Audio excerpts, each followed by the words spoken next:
molt important remarcar que l'estratègia de biodiversitat de la Unió Europea, de la Comissió Europea, no només ens demana que evitem la pèrdua de biodiversitat, és a dir, que no reculem, sinó que també ens demana que avancem i recuperem. I, de fet, ens està demanant que restaurem els ecosistemes degradats, que recuperem la connectivitat ecològica que s'ha perdut. De fet, s'atreveix l'estratègia a quantificar que caldria en aquest escenari de l'estratègia restaurar el 15% dels hàbitats que estan degradats.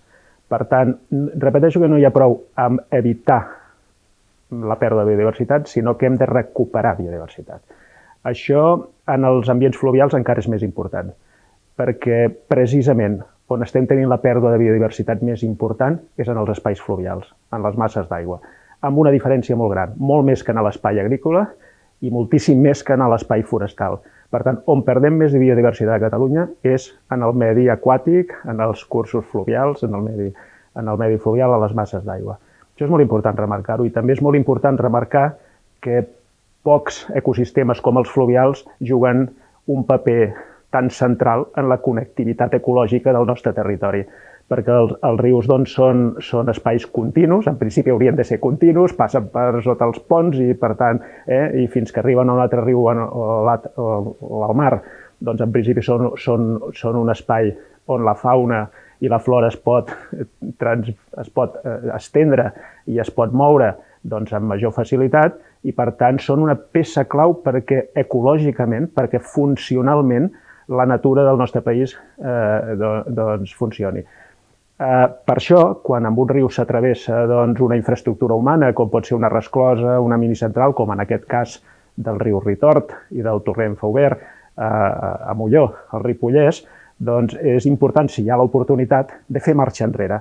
Aquí tenim una barrera a la connectivitat, aquí tenim un artifici que fa que el riu no treballi com ha de treballar, que les espècies no es puguin moure amunt i avall com tota la vida s'han mogut durant la història de la vida a la Terra, s'han pogut moure riu amunt, riu avall. En aquest cas no és possible. Hem tingut l'oportunitat de treure aquesta resclosa, de treure ciment, de treure canonades i de recuperar la llera tal com era i la funcionalitat ecològica tal com era. Això forma part d'un programa, que és el Programa d'Infraestructura Verda de Catalunya, 2017-2021, que tenim al Departament de Territori, i que és un programa que preveu 115 actuacions que entenem que són clau estratègiques per recuperar connectivitat ecològica i per recuperar espais degradats, per recuperar natura. D'entre aquestes 115 actuacions, n'hi ha 3 que consisteixen en això, en treure rescloses, en treure impediments i barreres en el riu. Una és aquesta. Estem molt contents que en aquest programa, amb finançament del FEDER, que vam encarregar l'any passat i que ha vist la llum aquest any, haguem pogut fer un passet endavant en la recuperació de natura a Catalunya. Bé, l'enderroc de Molló forma part del Pla de millora de la connectivitat que fa temps que l'Agència Catalana de l'Aigua va aprovar. En el seu moment, el 2006, ja fa molt de temps, l'Agència Catalana de l'Aigua va aprovar un pla de millora de la connectivitat per permetre que els rius poguessin recuperar la connectivitat que havien perdut durant molt de temps i molts anys, a còpia de construir infraestructures, d'usos de l'aigua, etc.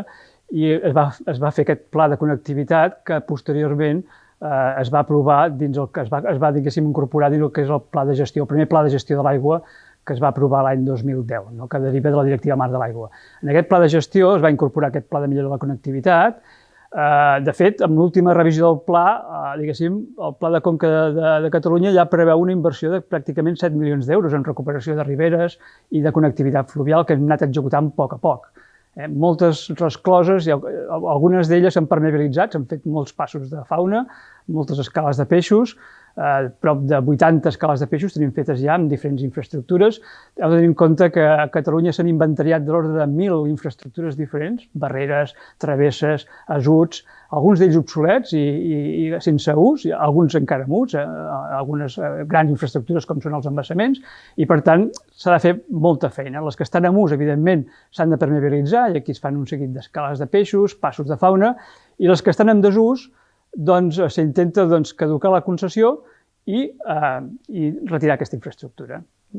En el cas de Molló és un cas especial. Per què? Perquè és un cas en què en el seu moment és una infraestructura que estava en ús, Aquest ús, el titular doncs, va incomplir reiteradament el títol concessional, el cabal ecològic que se li havia implantat, i a partir d'aquí se'l va sancionar, va continuar, diguéssim, incomplint aquest cabal ecològic i a partir d'aquí se li va iniciar un procediment de caducitat de la concessió. Aquella concessió es va caducar i al final, quan es va arribar al final d'aquests tràmits, un cop caducada aquesta concessió revertida cap a l'administració, és quan hem pogut actuar i hem pogut retirar aquesta infraestructura. Per tant, és la primera gran infraestructura que es treu i a partir d'aquí esperem que puguem anar molt més enllà i puguem anar recuperant aquesta connectivitat als nostres rius. Les obres de la millora de la connectivitat del riu Tort es composen de 3 fases. Una primera fase de demolició de la presa del riu Tort, que és la presa principal, que està composada de 3 parts. L'eliminació de murs, l'assut i el dessorrador. Després tenim la segona fase, que és l'eliminació d'una petita captació a fa verd. I per últim tenim una tercera fase, que és l'eliminació de la canonada de transport de l'aigua. En el cas de l'eliminació de la rescossa principal, una de la problemàtica principal que ens hem trobat és que la presa estava completament colmatada de sediments. I una altra de les problemàtiques és treballar amb sec per evitar la terbolesa de les aigües. La demolició de murs i de l'assut principal s'ha hagut de fer un cop desviades les aigües de la llera natural per evitar la seva contaminació i poder treballar amb sec. Un cop s'eliminin totes les estructures, inclosa la del dessorrador, es restituirà la llera al seu estat principal o a l'estat natural abans de la construcció de la presa.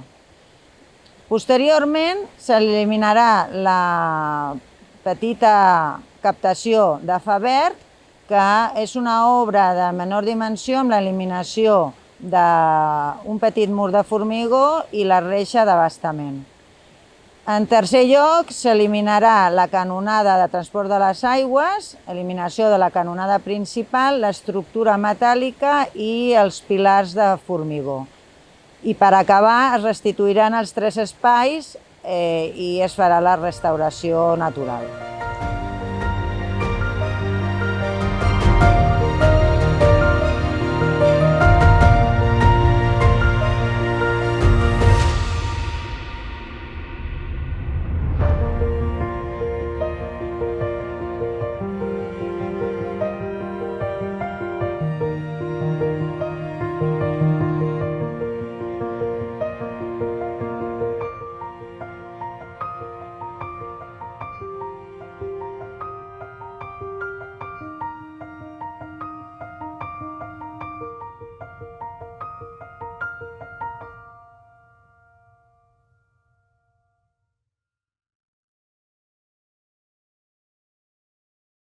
Agència Catalana de l'Aigua. Generalitat de Catalunya.